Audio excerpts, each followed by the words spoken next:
back to Texas Cooking. Today we're going to go over a recipe about how to make Pico De Gallo. We're going to do this with a group of ingredients here. We have lime juice, a little bit of salt, cilantro. These are jalapenos, some nice tomatoes. Look at those beautiful plum tomatoes. And these little green onions. Now you can use a yellow onion, white onion, red onion, whatever you want. I like to use these because they have a good sharp flavor and they combine well with these other ingredients. So, next we're going to get into how to prepare your Pico De Gallo. Okay, now let's make our Pico De Gallo. I'm going to get busy cutting up all of this stuff, but I'm going to need a bowl to put everything in. Now, what I'm going to use is a good stainless bowl, large enough for me to get both hands in to mix what I put inside of this. Alright, now you could mix it with a spoon if you want, but frankly, some things just work better by hand. Now, whenever you're handling peppers that are hot like this, do yourself a favor and put on some gloves, okay? Go ahead and get some gloves on. So when you're handling this and you're finished, you can take these gloves off and you don't have hot capsaicin on your hands. Because trust me, hours later you can rub the corner of your eye and suddenly your face is burning, all because you still had capsaicin on your hands from when you were cooking. Alright? Now, these little guys right here, we're going to get into in just a moment. What I want to start with are these onions. Let's get those out of our way.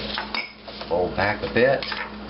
Now, first thing I want to do on these onions is to remove that little tip right there where our roots are. Just don't necessarily need that in this Pico De Gallo, and I don't think it would enhance the appearance of it, not in the least. Let's get that out of the way. There we go.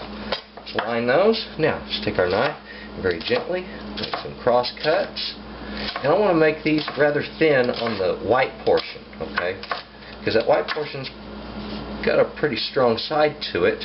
If those are too thick, also they'll be too large of a chunk.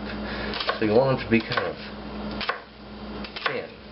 Now, as we get up into the stalk more, that becomes less of a ring and more of just a hollow tube. And that will happen just as you get into the dark green portion. Now, I'm going to use some of that dark green portion. You'll notice I'm making my cuts just slightly longer now, or about 1/4 of an inch. That green is really potent in onion flavor. Okay?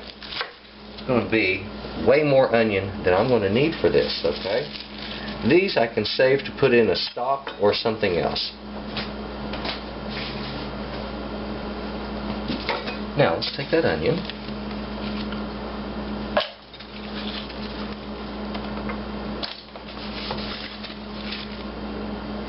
There we go.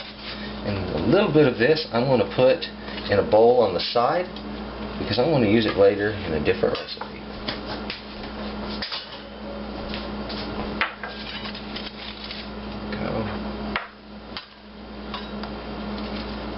Now, another nice thing about wearing these blue gloves, it makes cleanup real easy.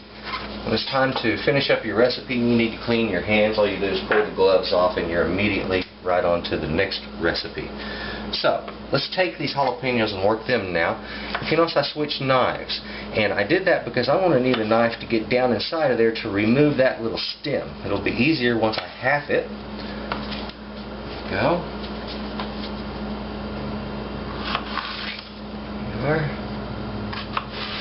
Nice.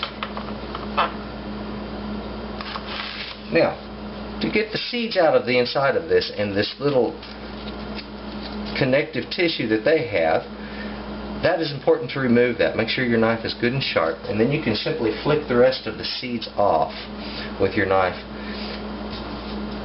If you wish to give them a gentle rinse, you can do that. Some people believe you're just washing out flavor.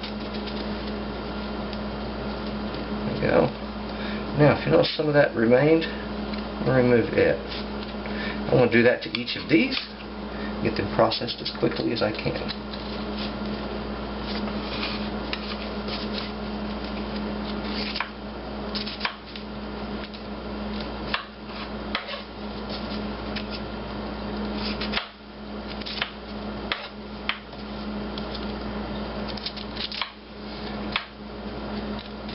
Now, the seeds and this inside tissue here contain the majority of the heat in this little pepper. Okay? So if you remove that, you're removing a lot of that heat. You can leave it in if you want. I don't think it looks very pretty in a Pico De Gallo though. I think the seats are very unsightly. Now, press that off the cutting board.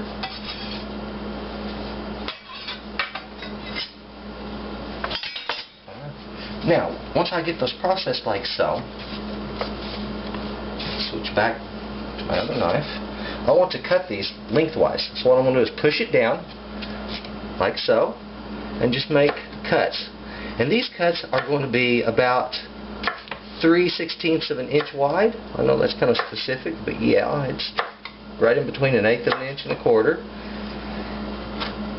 And I'll do that because I want those pieces to not be as big as the chunks of tomato.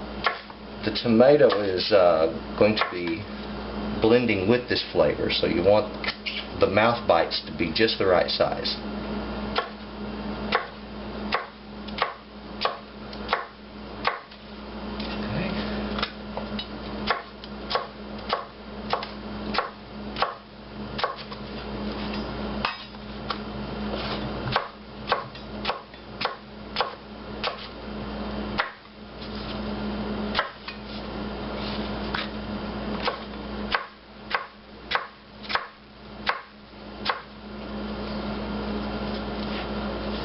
There we go.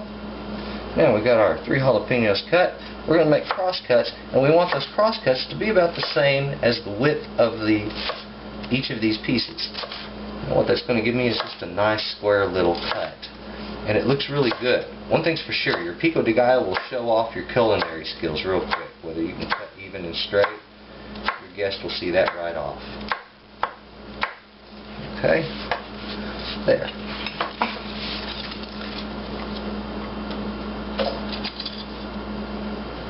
Now again, I want to take a little bit of that, and I want to save it back with those onions.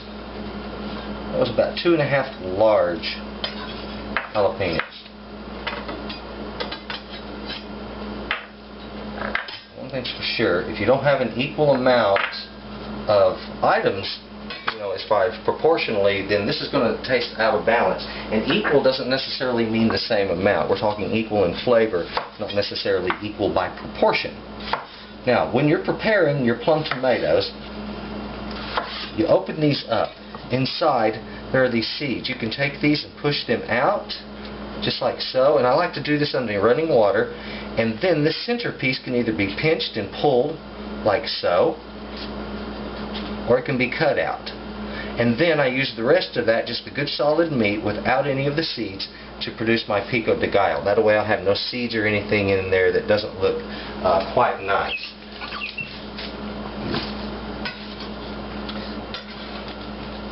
So to make this a little cleaner and faster, I'm doing the rest of these underwater.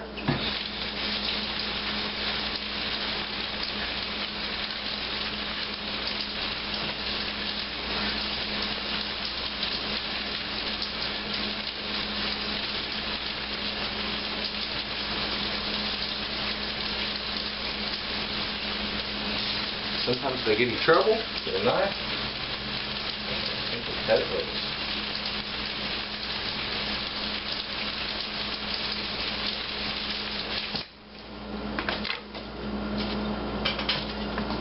Same thing on our tomatoes. These are going to be about 1/4 inch cuts, just slightly wider, because we want that tomato to be just a nice showy red piece right in the middle of it.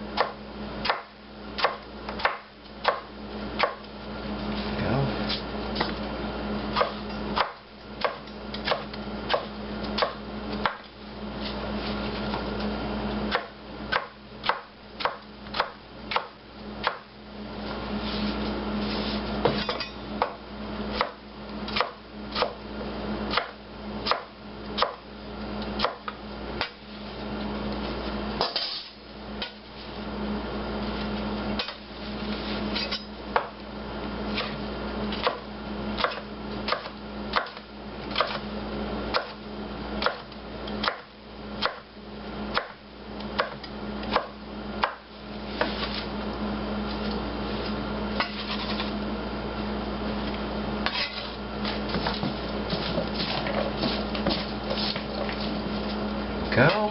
Next, we'll put in some of this cilantro. I don't need these stalks down below here, so I'm just going to pull those off and use only my upper green. And I want to take that and I want to rough chop it. I don't need this to be fine chopped. I don't want to bruise the leaves. And I don't need too much stalk in there either. Just that leaf portion. See that? There we go. Now, I want to put a little salt in this. There we go. And this is about a 1/2 to 3/4 of a teaspoon of salt. And up to, for this one, about a 1/4 cup of lime juice. Now, once I get that together, I simply want to mix these ingredients. Quick and easy. There we go. Now, I have a beautiful